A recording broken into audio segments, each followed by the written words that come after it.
আর একটি কথা পরিষ্কার করে বলে দিতে চাই, কারো যদি ভাইরাল হতে ইচ্ছা হয় তাহলে কোরআনের মাহফিলে এসে বাধা দিয়ে দিবেন, দেখবেন আপনার 1 বছর যাবে না 1 মিলিয়ন পর্যন্ত ভিউ হয়ে গিয়েছে, আপনি ভাইরাল হয়ে গেছেন। ভাইরাল হতে ইচ্ছা হয় আসেন কোরআনের মাহফিলে উলামায়ে কেরামের সঙ্গে বেয়াদবি করেন, আপনি মুহূর্তে ভাইরাল হয়ে যাবেন।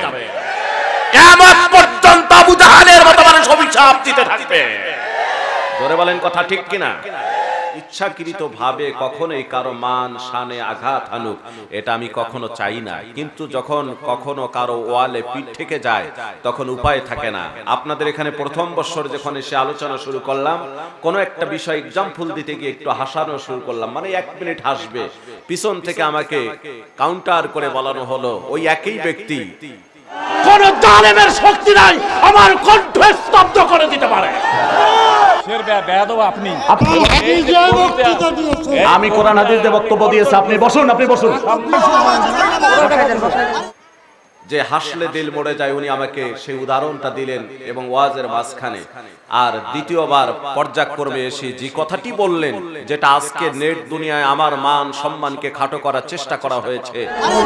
ভাই আপনারা বসুন, শান্ত হন। আমি একটা কথা আপনাদেরকে পূর্বেও বলেছি, আল্লাহ রাসূলকে আল্লাহ তাআলা বলেছেন ইয়া আইয়ুহার রাসূলু বাল্লিগ মা উনজিলা ইলাইকা মির রাব্বিক, আপনি কোরআনের হক কথাগুলো পৌঁছায় দিন। হক কথা পৌঁছায় দিতে গিয়ে আপনার উপর নির্যাতন আসবে, নিপীড়ন আসবে, তার প্রমাণ আজকে একটা, ঠিক কিনা? এই রকম জালেম, এই রকম মুনাফিকদের দ্বারা ইসলামে আজীবন ক্ষতি হয়েছে, ঠিক কিনা? সুতরাং আমি আপনাদেরকে বলবো, আপনারা বসুন, ধৈর্য ধারণ করুন। আমি যদি হক কথা বলে কখনো নির্যাতিত হই, কোনো যায় আসে না, হক কথা বলবো, আজীবন বলবো। কোন জালেমের শক্তি নাই আমার কণ্ঠ স্তব্ধ করে দিতে পারে। সেটি হচ্ছে উনি এসে ডাইরেক্ট আমাকে ভাবে বলেই ফেললেন, আপনি যে 20,000 30,000 টাকা করে নিয়ে ওয়াজ করেন, এটা কোথায় জায়েজ আছে? এই এলাকায় বহু জায়গায় আমি এসেছি, একটা মানুষ যদি বলতে পারেন কোন আয়োজক আমি কন্টাক্ট করে এসেছি, আমি আজ থেকে ওয়াজ করা ছেড়ে দেব, ওয়াজ করব না, কিন্তু কারো বুকের পাটা নেই আমি কন্টাক্ট করে আসছি 20,000 30,000 টাকা কারো কাছে চেয়েছি, এরকম বুকের পাটা কারো নাই যে মাওলানা মাসুদুর রহমান সিদ্দিকী টাকা চেয়ে এসেছেন এবং কারো কাছ থেকে 20,000 কেন 15,000-এর উপরে কারো কাছ থেকে টাকা নিয়েছেন। আপনারা যখন যেটা পেয়েছেন সেটাই দিয়েছেন, তাই নিয়ে গিয়েছি। তারপরও এমন কথা যখন বলা হয়েছে তখন বাধ্য হয়ে কাউন্টারের আমাকে প্রতিরোধ করতে, প্রতিবাদ করতে বাধ্য হতে হয়েছে। জোরে বলেন কথা ঠিক কিনা?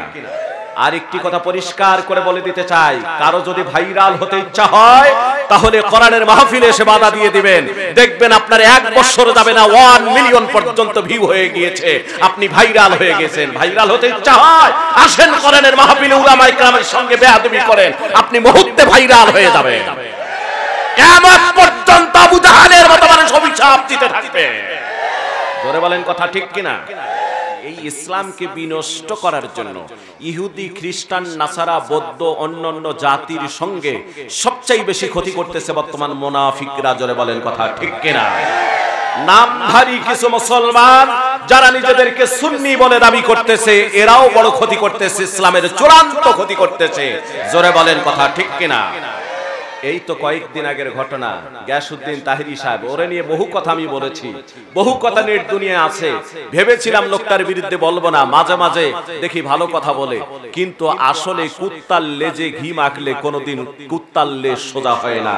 জোরে বলেন কথা ঠিক কিনা? আমার ভাইরা, কোনদিন কুত্তার লেজ ঠিক হবে না। এই তো মাত্র কয়েকদিন আগে গিয়াসউদ্দিন তাহেরি সাহেব একটা কথা বললেন, কথাটা হলো এরকম, আল্লাহর ধন রসুলকে দিয়ে আল্লাহ গেলেন গায়েব হয়ে। নাউজুবিল্লাহ বলবেন না? আল্লাহর ধন রসুলকে দিয়ে আল্লাহ গেলেন গায়েব হয়ে, রসুলের ধন খাজায় পাইয়া শুয়ে আছেন আজমিরে, কেউ ফেরে না খালি হাতে খাজারে তোর দরবারে। নাউজুবিল্লাহ বলেন। এটি সম্পূর্ণ শিরক এবং আল্লাহ রাসূলের মান শানকে খাটো করা হচ্ছে। এজন্য বাংলার টেকনাফ থেকে তিতুলিয়ার উপসা থেকে পাতুরিয়া পরিষ্কার করে একটি কথা বলেছি, আমাদের দেশের একজন কোরআনের পাখিকে সর্বপ্রথম গ্রেফতার করা হয়েছিল ধর্মীয় অনুভূতিতে আঘাত হানার দায়ে। যদি তাই হয় তাহলে গিয়াসউদ্দিন তাহেরি সবচেয়ে বেশি ধর্মীয় অনুভূতিতে আঘাত এনেছে, তাকে গ্রেফতার করা হোক। আপনারা চান কি চান না? কারা কারা চান? আল্লাহু আকবার, ওরা হাত উঠে দেখা। সম্মানিত ভাইরা, এটি হলো একটি বিষয়। আর একটি কথা, আপনারা কি পরের ভাইদেরকে একটু বসার জায়গা করে দিবেন না? একটু আসুন, একটু সামনে এগিয়ে আসুন, একটু এগিয়ে আসুন, যাতে পরের ভাইরা আসে বসতে পারে। এত তো সামনে তো তারা ঠেলে আসতে পারবে না, ফাঁকা জায়গাটা একটু পূরণ করুন। আলহামদুলিল্লাহ, সকলে আসুন, আসুন। আলহামদুলিল্লাহ, আপনারা আমল করতেছেন। আর যারা রাস্তাঘাটে এখানে সেখানে দাঁড়িয়ে, রাজা তার মেয়ে হলো একটা, কয়টা? খুব পরমা সুন্দরী মেয়ে। রাজা চিন্তা করলো আমি দেশের বাদশাহ, আমার একটাই মেয়ে, মেয়েটাকে যেহেতু আমি চলেই যাব, এমন একজন সুপুরুষের হাতে দেওয়ার দরকার যে তার সার্বিক নিরাপত্তার দায়িত্ব যেন পালন করতে পারে। এর জন্য ঘোষণা করলেন, আমার দেশের তরুণ যুবকেরা, তোমাদের একটা কথা বলেছি, এই সুন্দরী মেয়েকে তোমরা যারা বিয়ে করতে চাও, আমার মেয়েকে, একটা পরীক্ষা তোমাদের দিতে হবে, কে সবচেয়ে বড় বীর। আমি আমার পুকুরে কিছু কুমির রেখেছি, ক্ষুধার্ত কুমির। এই কুমিরগুলো কয়েকদিন থেকে খাচ্ছে না। এই পুকুরে নেমে সাঁতার কেটে এপার থেকে ওপার যে যেতে পারবে, আমি জানবো যে সেই হচ্ছে আমার দেশের সবচেয়ে বড় বীর, তার সঙ্গে আমার মেয়ের বিয়ে দিয়ে দেব। হাজার হাজার মানুষ চলে আসলো, কুমিরের ওখান থেকে সাঁতার কেটে গিয়ে রাজার মেয়েকে বিয়ে করবে। দেখি কে? অনেক যুবক আসলো সাহস করে, রাজ্য পাবে, রাজার মেয়ে পাবে। কিন্তু কুমিরের কাছে আসলে যখন হা করে, কুমির যখন মানুষ দেখে, ক্ষুধার্ত কুমির একদম অস্থির হয়ে গেছে, তখন কেউ আর সাহস পায় না। এভাবে কিছু যুবক কাছাকাছি আসলে এক যুবক আরেক যুবককে ধাক্কা দিয়ে ওই নদী মানে পুকুরে ফালাই দিয়েছে। চিন্তা করছে যেহেতু পড়েই গিয়েছি, কেউ না কেউ ধাক্কা দিয়ে ফালাই দিয়েছে, তো একটু সাঁতারটা কেটে উঠে যাই। ও বেচারা মোটামুটি সাঁতার কেটে তাড়াতাড়ি উঠে গেছে, কুমির আর তারে কোনো ধরতে পারে নাই। শেষ পর্যন্ত রাজার কন্যা, পরমা সুন্দরী কন্যা, একটা ফুলের তোরা ফুলের মালা নিয়ে ওই যুবকের গলায় পড়াতে যাবে।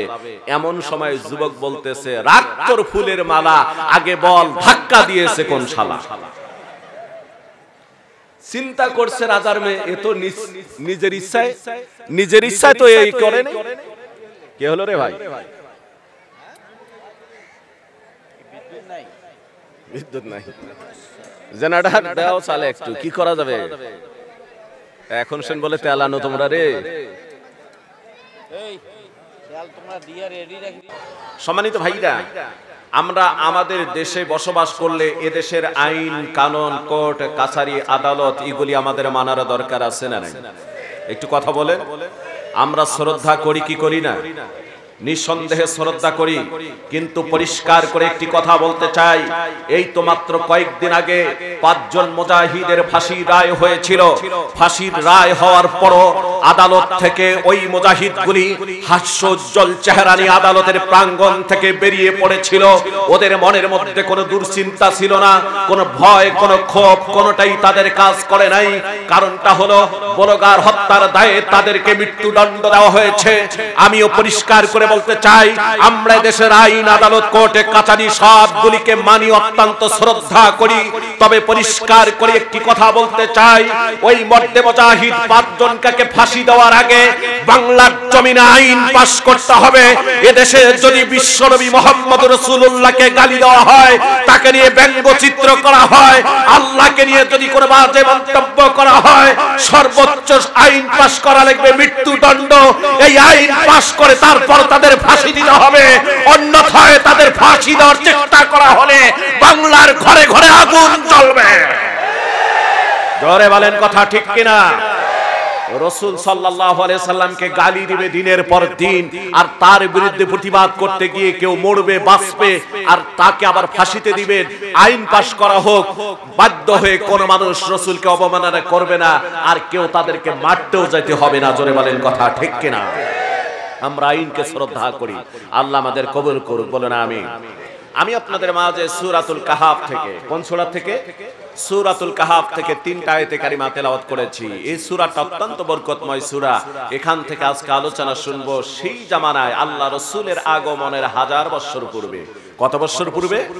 1000 বছর পূর্বে কয়েকজন যুবক ঈমানকে কিভাবে তারা ঠিক রেখেছিল, আর আজকে আমাদের ঈমান কোথায়, এই ঈমানকে মাপার জন্য ওই কয়েকজন যুবকের কাছে যুবকদের আলোচনা আজকে শুনবো।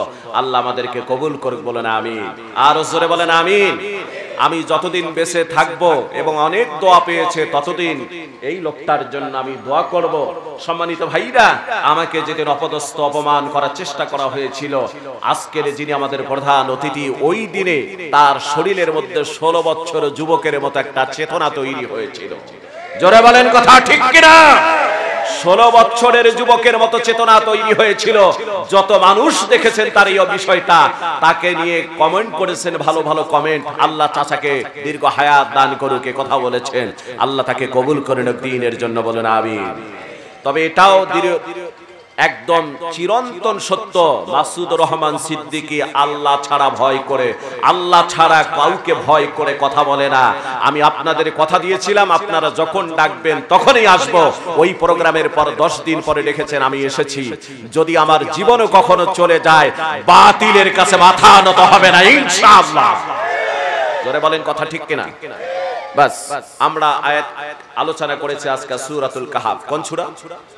এখান থেকে তাফসীর পেশ করব ইনশাআল্লাহ, বলেন ইনশাআল্লাহ। কাহফুন শব্দের অর্থ হলো গুহা। কাহফুন শব্দের অর্থ কি? গুহা। এই যে গুহা, আসহাবে কাফের এই যুবকগুলি ঈমান বাঁচার জন্য একটি গুহায় আশ্রয় নিয়েছিল। আমার আল্লাহর কাছে গুহায় আশ্রয় নিয়ে সাহায্য চেলেই আমার আল্লাহ সুবহানাহু তাআলা তাদেরকে সাহায্যটা করলেন ভিন্ন কায়দায়। আল্লাহ পাক তাদেরকে একটানা ঘুমের ব্যবস্থা করে দিলেন 309 বৎসর। জোরে জোরে কোন সুবহানাল্লাহ। মজার কথা আছে, যত সামনে যাবেন ততই মজা। আমরা আলোচনাটা শুরু করতে চাই এভাবে। আল্লাহ আমাদের কবুল করুন। আল্লাহ রাব্বুল আলামিন বলেন, আল্লাহ সুবহানাহু তাআলা পরিষ্কার করে বলেন, আম হাসিবতা আন্না আসহাবাল কাহফি ওয়ার রাকিম কানু মিন আয়াতিনা আজাবা। আল্লাহ রাব্বুল আলামিন বলেন, হে রাসূল, আপনি আসহাবে কাফের অথবা রকিমের অধিবাসীদের সম্পর্কে বিস্ময়কর, আপনি কি সেই ঘটনা সম্পর্কে বিস্ময়কর যে যুবকরা 309 বছর একটা গুহায় ঘুমন্ত অবস্থায় থাকলো, এই কাহিনী সম্পর্কে কি আপনি বিস্ময়কর? আমার ভাইরা, এই কাহিনীটা বলার আগে মূল পয়েন্টে যাওয়ার দরকার। আল্লাহর নবী যখন কালিমার দাওয়াত দেওয়া শুরু করে দিলেন, হক কথাগুলি পৌঁছে দেওয়া শুরু করলেন, কাফের মুশরিক বেদিনরা নবীজিকে প্রতিরোধ করার জন্য আল্লাহর নবীজিকে পাগল বললেন, আল্লাহর নবীজিকে সাহিত্যিক বললেন, কবি বললেন। কোন কর্মে যখন তারা দাওয়াত থামাতে পারল না, সম্মানিত ভাইরা, শেষ পর্যন্ত বড় বড় লিডারগুলি একসঙ্গে মিটিং বসে একটা সিদ্ধান্ত গৃহীত করলো যে আমরা এবার ইহুদি পণ্ডিতদের শরণাপন্ন হব। ইহুদি পণ্ডিতরা যে পরামর্শগুলি আমাদেরকে দিবে সেই পরামর্শ অনুযায়ী মুহাম্মদকে আটকানোর আমরা চেষ্টা করব।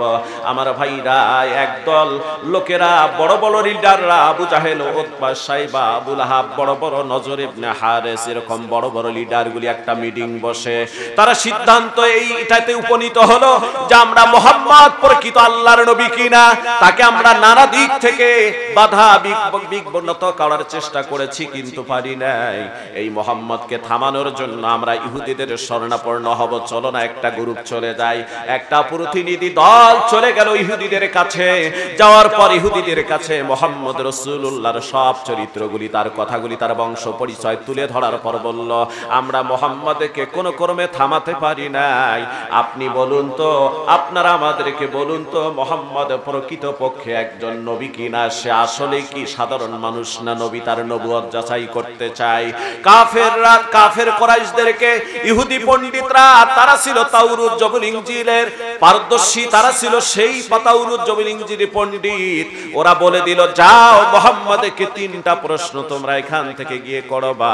এই 3টা প্রশ্নের উত্তর যদি সঠিকভাবে মুহাম্মদ দিতে পারে তাহলে তোমরা বুঝে নিবা মুহাম্মদ সাধারণ কোনো মানুষ না, মুহাম্মদ হলো আল্লাহর প্রেরিত পয়গম্বর।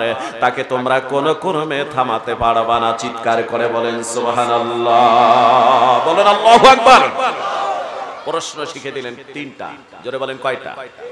এটা বললেন ইহুদি পণ্ডিতরা। প্রথম নাম্বার প্রশ্ন হলো, মুহাম্মদকে গিয়ে প্রশ্ন করবা রূহটা কি, যেটা দেখা যায় না মানুষের আত্মার ভিতরে, দেহের ভিতরে থাকে। এই রূহটা কি? রূহের জগৎ কোথায়? রূহ কখন তৈরি হয়েছে? সব ব্যাপারে রূহের বিস্তারিত তথ্য যদি মুহাম্মদ দিতে পারে তাহলে তোমরা বুঝে নিবা এটা সাধারণ মানুষের কাজ না, এটা নবীদের কাজ। তাহলে তিনি আখিরি জামানার পয়গম্বর, এতে কোনো সন্দেহ নাই। জোরে জোরে কোন সুবহানাল্লাহ। দুই নাম্বার প্রশ্ন, মুহাম্মদকে করবা মাশরিক থেকে মাগরিব, শিমাল থেকে জুনুব, তার মানে পূর্ব থেকে পশ্চিম, উত্তর থেকে দক্ষিণ, পৃথিবীর সব মেরু প্রান্তে প্রান্তে কোন বাদশার ক্ষমতা ছিল, এই বাদশার নামটা কি ছিল, এই বাদশার কি কি ক্ষমতা ছিল, সে যদি বিস্তারিত বলতে পারে তাহলে বোঝা যাবে যে তিনি আল্লাহর পয়গম্বর, এতে কোনো সন্দেহ নাই। আর তৃতীয় নাম্বার প্রশ্ন হলো, মুহাম্মদকে গিয়ে তোমরা প্রশ্ন করবা, মুহাম্মদকে প্রশ্ন করবা ওই সমস্ত তরুণ যুবকদের কাহিনী আমরা শুনতে চাই, যে তরুণ যুবকেরা ঈমান বাঁচার জন্য নিজের মাতৃভূমি, নিজের স্বদেশ ত্যাগ করে পরদেশের দিকে যারা রওনা করেছিল, হিজরত করেছিল, আর হিজরত করে যাওয়ার পথে গুহায় আশ্রয় নিয়ে কতকাল গুহার ভিতরে ঘুমন্ত অবস্থায় ছিল, এক ঘুমে কতকাল ছিল, ওই যুবকদের কাহিনী শুনতে চাই। এই তিনটা প্রশ্নের জবাব যদি মুহাম্মদ দিতে পারে তাহলে তোমরা বুঝে নিবা তিনি আখিরি জামানার পয়গম্বর, এতে কোনো সন্দেহ নাই। চিৎকার করে বলেন সুবহানাল্লাহ। কুরাইশ কাফেররা চলে আসলো, আসার পর আল্লাহর নবীর কাছে গিয়ে তিনটা প্রশ্ন করলেন, রূহ কি জিনিস, আর বাদশা যুলকারনাইন যাকে আপনারা সেকেন্দার বলেন, এই বাদশা যুলকারনাইন সম্পর্কে জানতে চাইলেন। তিন নাম্বার আসহাবে কাফের যুবকগুলির সম্পর্কে জানতে ছিলেন। আল্লাহর নবী তাদেরকে বলে দিলেন, তোমরা আগামী কাল আসো, আমি তোমাদের সব প্রশ্নগুলির জবাব আগামী কাল দিয়ে দেব। আমার ভাইরা এতটুকু বলার পর ওরা সবাই চলে গেল আগামী কাল উত্তর নেওয়ার জন্য, কিন্তু আমার আল্লাহ এতে বেজার হয়ে গেলেন। ওরা আগামী কাল আসলো, আল্লাহর নবী কোনো উত্তর দিতে পারতেছেন না, কারণ ওহী বন্ধ হয়ে গেল, জিবরিল আসা বন্ধ হয়ে গেল। হুজুর যে আগামী কাল আসার কথা বললেন, এতে তিনি দোষের কোনো কাজ করেন নাই, গুনাহের কোনো কাজ করেন নাই, কারণ তিনি জানেন নিয়মিত জিবরিল তার কাছে আসে, কোনো প্রশ্নের সম্মুখীন হলে জিবরিলকে জিজ্ঞাসা করলে আল্লাহর পক্ষ থেকে ফয়সালা আসবে। এই জন্য তিনি আগামী কালের কথা বলেছেন, সাথে ইনশাআল্লাহ শব্দটা বলেন নাই। আমার ভাইরা বলতে পারেন, হুজুর কি তাহলে ভুল করেছেন? ও নেভার, নাউজুবিল্লাহ, আল্লাহর নবী কোনো ভুল করতে পারে না। তিনি জানেন যে জিবরিলকে আমি ডাকি না, কিন্তু আল্লাহই তো আমার কাছে পাঠায় দেন, ওই জিবরিল আসবে আর আমি প্রশ্ন করব, উত্তর পেয়ে যাব। এই জন্য তিনি আগামী কালের কথা বলছেন। আল্লাহ পাক ওহী বন্ধ করে দিলেন। মুফাসসিরে কেরাম অনেকে বলেন 40 দিন পর্যন্ত ওহী বন্ধ ছিল, কেউ বলেন ওহীটা বন্ধ ছিল 14 দিন পর্যন্ত। 14 দিনের পর 15 দিনের দিন আল্লাহ সুবহানাহু তাআলা জিবরিলকে পাঠিয়ে দিবেন। কিন্তু আমার ভাইরা এই 14 দিনের ভিতরে আল্লাহর নবীকে নিয়ে বাজে কথাবার্তা, গালিগালাজ যা পেয়েছে কাফের কুরাইশরা করেছে। এমন কি উম্মে জামিল নামে একজন মহিলা যে ছিল আবু লাহাবের স্ত্রী, সে এ কথাও বলেছে মুহাম্মদকে জিনে আসর করেছিল, জিনে ধরেছিল, সেই জিন মুহাম্মদকে প্রত্যাখ্যান করেছে, মুহাম্মদকে ছেড়ে গিয়েছে, যার কারণে মুহাম্মদ আর কোনো কথার উত্তর দিতে পারে না, কোনোই কথা বলতে পারে না। আল্লাহর নবী এ শোনার পরে একটু কান্নাকাটি করেছেন, বড় কষ্ট পেয়েছেন। কিন্তু 14 দিন পরে 15 দিনের দিন এই সূরা কাহাফকে আল্লাহ সুবহানাহু তাআলা শুধু একাই জিবরিল নয় 70,000 ফেরেশতা সহকারে জিবরিলকে পাঠিয়ে দিয়ে এই কমপ্লিট সূরাটা বিশ্ব নবীজির কাছে আল্লাহ পাক পাঠিয়ে দিলেন। চিৎকার করে বলেন সুবহানাল্লাহ, জোরে বলেন সুবহানাল্লাহ। এই একটি মাত্র সূরা, যে সূরাটা নাজেলের সময় 70,000 ফেরেশতা আসছে, বলুন আল্লাহু আকবার। আমার ভাইরা এই 70,000 ফেরেশতা সহ কমপ্লিট সূরা কাহাফ নিয়ে আল্লাহর নবীর কাছে জিবরিল আমিন চলে আসলেন। আর এই যে 14 দিন পর্যন্ত তার উপর ওহী নাযিল হলো না, কিংবা 39 দিন পর্যন্ত ওহী আসলো না, এই ওহীটার কেন আসলো না সে ব্যাখ্যাটা আমার আল্লাহ দিয়ে বলছেন, ওয়ালা তাকুলান্না লিশাইইন ইন্নী ফাইলুন যালিকা গাদা ইল্লা আন ইয়াশা আল্লাহ। বলুন আল্লাহু আকবার। আল্লাহ বলেন, নবী গো, আপনি ভবিষ্যতে কোনো কথা বলতে, আপনি ভবিষ্যতের ব্যাপারে কোনো কথা বললে আপনি শিউরি দিয়ে এমন করে কথা বলবেন না, বরং ভবিষ্যতের কোনো কথা বলার সময় আপনি এই কথা বলবেন না যে আমি আগামীকাল বলে দেব, ইল্লা আইয়াশা আল্লাহ, ইনশাআল্লাহ ব্যতীত ভবিষ্যতের কোনো কথা আপনি বলবেন না। তার মানে আমার আল্লাহ যদি চায় তাহলে আগামীকাল সেটা হবে, আগামীকাল সেটা করবে, এইভাবে আপনি বলবেন। ইনশাআল্লাহ ছাড়া ভবিষ্যতে কথা বলবেন না। আপনি ইনশাআল্লাহ আল্লাহ না বলার কারণে আল্লাহ পাক আপনার জন্য ওহী বন্ধ করে দিয়েছেন, বেজার হয়েছিলেন। আমার আল্লাহ পাক পরিষ্কার করে বলে দিলেন ভবিষ্যতে কথা বললে এবার ইনশাআল্লাহ বলবেন। তাহলে আমরা এখান থেকে একটা মাসালা শিখলাম, আমরা যদি কাউকে কোনো কথা দেই সাথে সাথে বলবো ইনশাআল্লাহ, ঠিক কিনা? সম্মানিত ভাইরা, এই তো কাহিনী শুরু হতে যাচ্ছে, কোরআন বন্ধ হওয়ার কাহিনী হলো এটা। আর তিনটা প্রশ্নের একটার থেকে আলোচনা শুরু করব, আর সেখান থেকে আপনাদের মজা শুধু পেতেই থাকবেন ইনশাআল্লাহ। বলেন ইনশাআল্লাহ। তাহলে আমরা যে কোনো ওয়াদা দিলে কি বলবো? ইনশাআল্লাহ। কোন এক লোকের একটা ঘোড়া, তার মানে ঘোড়া কিনতে যাবে বাজারে, এভাবে আমরা কিতাবে পড়েছি। লোকটি যাওয়ার সময় একজন আলেমের দেখা, আলেম বলতেছে বাবা তুমি একটু ইনশাআল্লাহ বলো যে ঘোড়া কিনতে যাচ্ছি। সে বলতেছে ইনশাআল্লাহ বলবো কেন, টাকা আমার পকেটে, আমি বাজারে যাব একটা ঘোড়া কিনে নিয়ে আসবে, এখানে ইনশাআল্লাহ তো বলার দরকার নাই। সম্মানিত ভাইরা, বাজারে গিয়ে যখন ঘোড়া দাম করতেছিল, এরই ভিতরে হঠাৎ করে ঘোড়া দামাদামি শেষ, মূল্য নির্ধারিত হয়েছে, তখন পকেট মায়ের এসে ওর টাকা পকেট থেকে উঠায় নিয়েছে, নিজেও জানে না। ঘোড়া দামাদামি শেষ করে যখন সে মূল্য বুঝাই দিবে ঘোড়ার মালিককে, পকেটে হাত দিয়ে দেখে টাকা নাই। ঘোড়ার মালিক কয় এরকম কেন করো? কয় যে বলো না ভাই সর্বনাশ হয়েছে, ইনশাআল্লাহ আমার টাকা চোরাই নিয়ে গেছে। টাকা হারার পর কি বলে? ইনশাআল্লাহ আমার টাকা কি নিছে। মনটা খারাপ করে বাড়ির দিকে আসতেছে, আলেম সাহেব তো বললো এই কথাটা, তখন ইনশাআল্লাহ বললাম না, গায়ের জোরে অনেক কিছু বললাম, আসলে তো টাকা হারিয়ে গেল। এবার ঘোড়া কেনা হলো না, ওই আলেমের দেখা, বাবা ঘোড়া কেন নাই? কয় কেনবো কেমনে হুজুর, চোরে তো টাকা, ইনশাআল্লাহ চোরে আমার টাকা সব নিয়ে নিছে। তো ইনশাআল্লাহ যখন বলার দরকার ছিল তখন আমরা বলি না। জোরে বলেন কথা ঠিক কিনা? পরে বলেছি আমরা জাতি আজকে নানা দিক থেকে নির্যাতিত, নিষ্পেষিত, পদদলিত হওয়ার পিছনে কারণ হলো একটা, আমরা ভুল করার পরে সে অনুতপ্ত হই, ভুল করার আগে একটা বড় চিন্তাও করি না। জোরে বলেন ঠিক কিনা? একটা বড় চিন্তা করি না যে আমরা এই কাজটা ভুল করতেছি। সম্মানিত ভাইরা, তাহলে আমরা এখান থেকে মাসালা শিখলাম, এই আলোচনা থেকে আমরা ভবিষ্যতের কোনো ওয়াদা দিলে বলবো কি ইনশাআল্লাহ। আর সূরা কাহাফ এমন একটি সূরা, এই সূরা নাযিলে ৭০,০০০ ফেরেশতা আসলো। বিশ্ব নবীজি বলে কোন মানুষ যদি সূরা কাহাফের 10টা আয়াতে কারিমা মুখস্থ করে, প্রথম 10টা আয়াতে কারিমা মুখস্থ করে, আর সে যদি নিয়মিত সূরা কাহাফের 10টা আয়াত তেলাওয়াত করে, আল্লাহ পাক দাজ্জালের ফিতনা থেকে তাকে হেফাজত করবেন। জোরে জোরে কোন সুবহানাল্লাহ।